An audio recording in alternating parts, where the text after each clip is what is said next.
नमस्कार सगळ्यांना, माझ्या व्हिडिओमध्ये तुमचं पुन्हा एकदा स्वागत आहे. देव तुमच्या सगळ्या इच्छा पूर्ण होते. चला मग बघूया. हे बघा, हे लहानचे छोट्या मैत्रिणी जेव्हा पिहूसोबत घेऊन आली होती, त्यांना बघून बाळ इतकं रडत होतं की त्याला म्हणजे ते नवीन वाटत होत्या.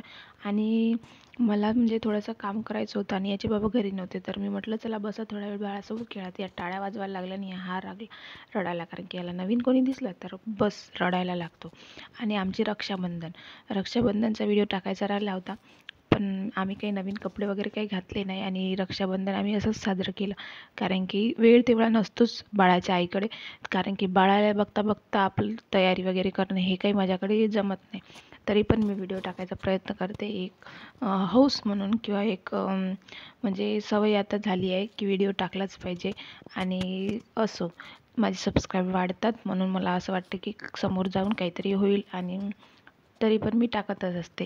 चला मग याला राखी बांधून दिली, याच्या बाबाला पण बांधली, त्याच्या बाबांनी मला बांधली. आणि मग त्याला म्हटलं चल आता मला काहीतरी गिफ्ट दे, तर त्याने मला गिफ्ट म्हटलं आणि 1 रुपया म्हणून दिला. तर आमचा हा जुना व्हिडिओ, बाहेर एकटं फिरायला मजा वेगळीच असते, पण आता घरीच राहावं लागतं. तेव्हा पावसाळ्याचे दिवस होते आणि आम्ही बाहेर फिरायला गेलो होतो. खूप पाऊस आला होता आणि आम्ही धरणावर बघायला गेलो होतो. धरण तिथे मस्त छान असं रायगड म्हणजे किल्ले वगैरे आहे, छान अशी डेकोरेशन केलेलं आहे छान. पण आम्हाला काही बघायला मिळालं नाही. आम्ही थोडा वेळ बाहेर फिरलो आणि बघू शकता, छोटा होता तेव्हा देऊ, तर त्याला पण खूप मजा येत होती धरणावर. पाणी वगैरे दाखवू शकलं नाही, दाखवलं होतं तुम्हाला जुन्या व्हिडिओमध्ये.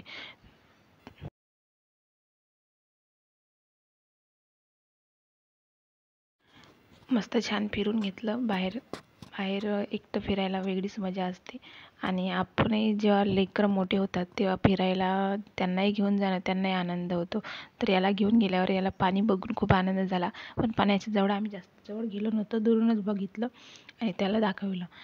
तर त्याच्यानंतर आम्ही गावाला गेलो होतो. गावाला आमच्या घरी कान्होबा बसतात, म्हणजे कृष्ण जन्माष्टमी, कान्होबा बसतात. तर अशी तयारी केली होती माझ्या सासऱ्याने. आता माझ्याकडे तेवढा वेळ नसतो, नाहीतर मी पण छान अशी तयारी केली असती.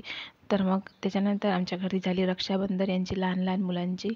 आता याला काही बहीण नाही, तर ही काकाच्या मुलगी याला राखी बांधते. मग ते दोघंही बसले आणि ते म्हणत होते की आम्हाला राखी बांध. तर मी म्हटलं थांबा 1 मिनटं.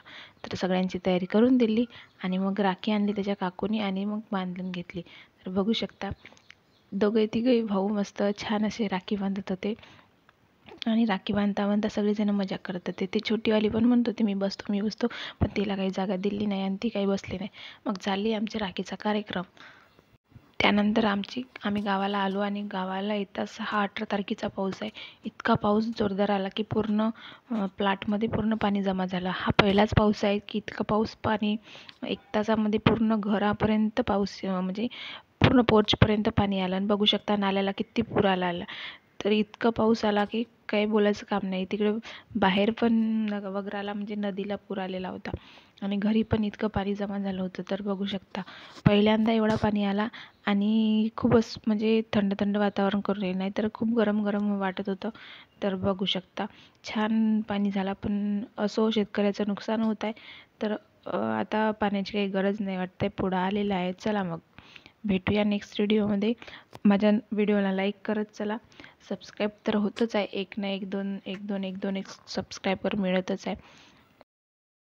चला मग भेटूया पुढच्या व्हिडिओमध्ये. आता मला पोळ्यामध्ये जायला मिळते नाही मिळत तर बघूया, कारण की बाळाला घेऊन बाहेर जाऊ शकत नाही, पावसाचे दिवस आहे आणि बाहेर घेऊन गेलं तर केव्हा त्याची तब्येत बिघडेल सांगू शकत नाही. चला मग भेटूया नेक्स्ट व्हिडिओमध्ये. Bye bye.